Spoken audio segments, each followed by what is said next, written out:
Why leave your money sitting idle in an app when it could be working for you? I've been using the Venmo debit card as my primary daily spender for a while now, and honestly, most people are leaving money on the table by treating Venmo as just a splitting the check app.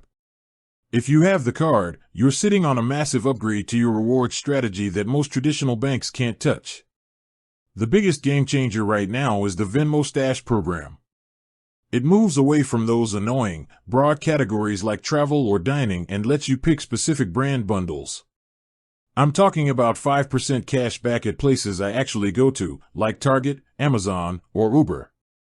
The math is simple. You start at 1% for just using the card, it jumps to 2% if you turn on auto reloads, and hits that 5% sweet spot if you have at least $500 in direct deposits hitting your account each month. Beyond the rewards, there are 3 practical benefits I use every single week. Real-time splitting. This is the most underrated feature. I can pay for a $100 group dinner on my card, and before I've even left the restaurant, I can tap the transaction in my activity feed and split it with everyone at the table. It pulls their payments directly back into my balance to cover the charge.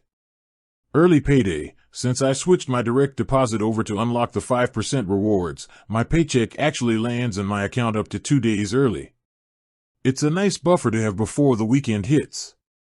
No fee ATM access. I never worry about finding my specific bank anymore. I just look for any of the 40,000 plus MoneyPass ATMs, and I can grab cash with 0 fees. If you're someone who already gets paid back by friends via Venmo, getting the card is a no-brainer. It turns that stagnant balance into a high-earning tool that functions like a premium checking account without the monthly maintenance fees or minimum balance headaches. With that said, thanks for watching, and until next time.